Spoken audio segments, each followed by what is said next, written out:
18 ذی الحج آقا علیہ الصلوۃ والسلام صحابہ کرام کے ہجوم میں جم غفیر میں حجۃ الوداع سے واپس مدینہ طیبہ پلٹ رہے ہیں۔ 18 ذی الحج کا دن تھا، ایک مقام آیا، اسے کہتے ہیں غدیر خم۔ کیا کہتے ہیں؟ غدیر خم۔ اس مقام پر میرے آقا رک گئے، پڑاؤ کیا، درختوں سائبان بنایا گیا، درختوں کے نیچے پڑاؤ کر کے آقا نے ظہر کی نماز ادا کی۔ میرے آقا کے لیے ممبر لگ گیا، تاجدار کائنات صلی اللہ تعالی علیہ وآلہ وسلم ممبر پر جلوہ افروز ہو گئے، اور حجۃ الوداع سے واپس آنے والے لا تعداد صحابہ کرام میرے مصطفیٰ کے سامعین کا مجمع بن گیا۔ تاجدار کائنات نے اللہ کی حمد و ثنا کی، اور حمد و ثنا کے بعد فرمایا، لوگو انی تارکم فیکم امرین، وقال انی تارکم فیکم الثقلین، لن تدلوا ان تمسکتم بہما ولن تدلوا ان اتبعتموہما، کتاب اللہ و اہل بیتی عترتی۔ یہ خطاب غدیر خم ہے، خطاب مصطفیٰ ہے۔ فرمایا، لوگو میں تمہارے اندر دو چیزیں چھوڑے جا رہا ہوں، واپس رب کائنات کی بارگاہ کی طرف جانے کا اشارہ بھی دے رہے ہیں۔ دو چیزیں چھوڑے جا رہا ہوں، اگر تم ان دونوں کا دامن مضبوطی سے تھام لوگے تو کبھی گمراہ نہیں ہوگے۔ وہ دو چیزیں کیا ہیں؟ عقائد کی حقیقتیں کتنی ہیں؟ ایک توحید بولیے، اور ایک رسالت بولیے نا، ایک اللہ اور ایک رسول۔ فرمایا تمہیں دو تحفے دیے جا رہا ہوں، ایک تحفہ خدا کی طرف سے، ایک تحفہ مصطفیٰ کی طرف سے، ایک اللہ کا تحفہ، ایک میرا تحفہ۔ اللہ کا تحفہ کیا؟ کتاب اللہ، اللہ کی کتاب قرآن، یہ تحفہ خدا کی طرف سے قبول کر لو، اور ایک تحفہ مصطفیٰ کی طرف سے، اہل بیت عترتی، میری اہل بیت اور میری عترت، یہ میرا تحفہ۔ یہ دو چیزیں تمہیں دیے جا رہا ہوں، اگر ان دونوں کا دامن تھام لوگے تو قیامت تک کبھی گمراہ نہیں ہوگے۔ حدیث میں فرمایا، ان دونوں کا دامن تھام لو، لن یفترقا حتی یردا علی الحوض، کہ قرآن اور میری اہل بیت یہ کبھی جدا نہیں ہوں گے، حتیٰ کہ قیامت تک حوض کوثر پہ جب میں کھڑا ہوں گا تو قرآن اور اہل بیت اکٹھے میرے پاس آئیں گے۔ قرآن اہل بیت سے جدا نہ ہوگا، اور اہل بیت قرآن سے جدا نہ ہوگی۔ حوض کوثر پر بھی مصطفیٰ کی بارگاہ میں دونوں اکٹھے آئیں گے۔ فرمایا یہ دو دیے جا رہا ہوں، ان کو تھام لو۔ اس کے بعد میرے آقا نے فرمایا صحابہ کرام سے مخاطب ہو کر، هل تعلمون انی اولی بالمؤمنین من انفسهم، هل تعرفون انی اولی بالمؤمنین من انفسهم، هل تشهدون انی اولی بالمؤمنین من انفسهم۔ پوچھا، لوگو کیا تم جانتے ہو کہ میں مومنوں کی جانوں سے بھی زیادہ قریب ہوں؟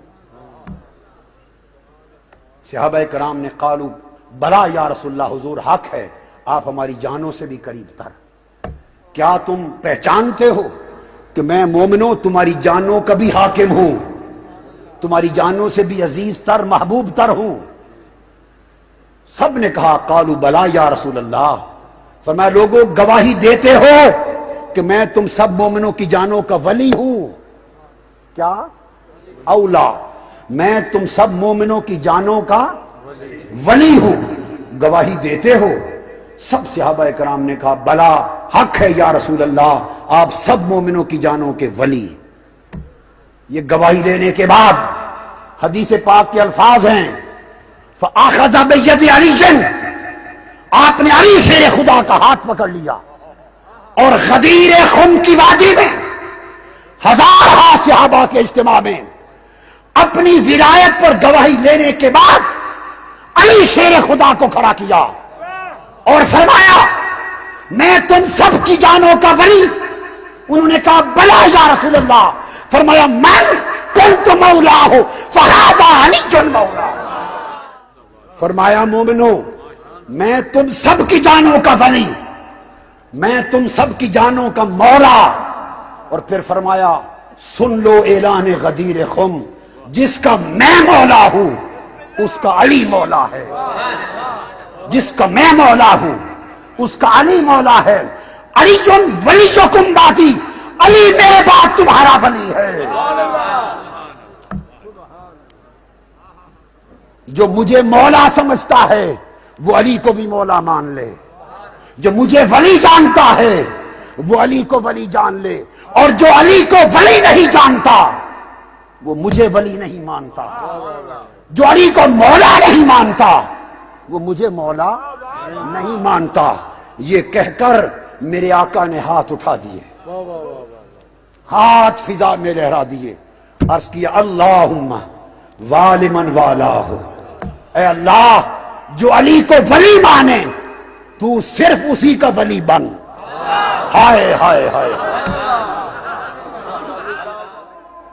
زبان مصطفیٰ سے ولایت علی کا اعلان ہو رہا ہے، اور اعلان ولایت ولی کے بعد میرے آقا اللہ کی بارگاہ میں عرض کر رہے ہیں مولا جو علی کو ولی مانے تو صرف اسی کا ولی بن، وَعَادِ مَنْ عَادَاهُ، اور جو علی کا دشمن ہو تو اس کا دشمن بن جا،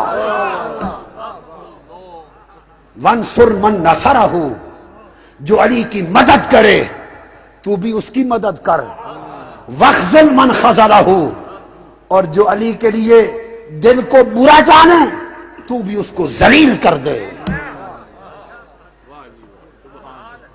اور فرمایا من احبہ فکن لہ حبیبا، جو علی سے محبت کرے تو بھی اس کا حبیب اور دوست بن جا، ومن ابغضہ کن لہ مبغضا، جو علی سے بغض رکھے تو اس کا دشمن بن جا۔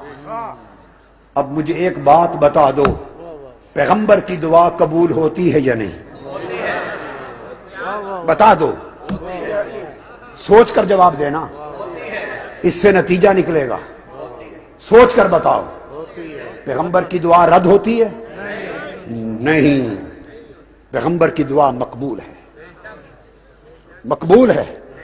اللہ پاک کی بارگاہ میرے مصطفیٰ نے جو دعا کی وہ مقبول ہو گئی یا نہیں؟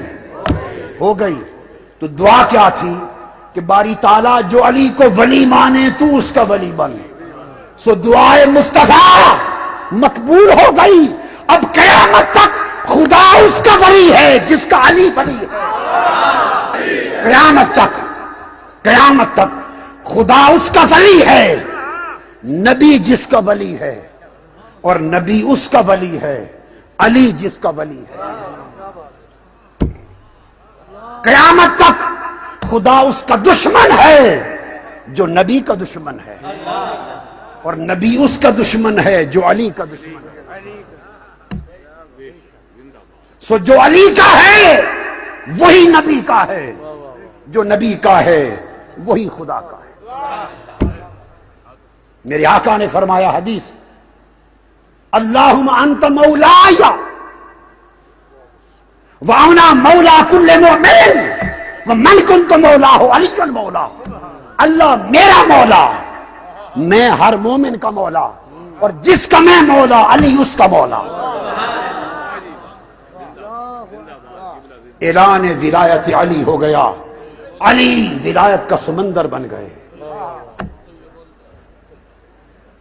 اور پھر حدیث میں آتا ہے جب مولا علی کی ولایت مطلقہ کا اعلان ہو گیا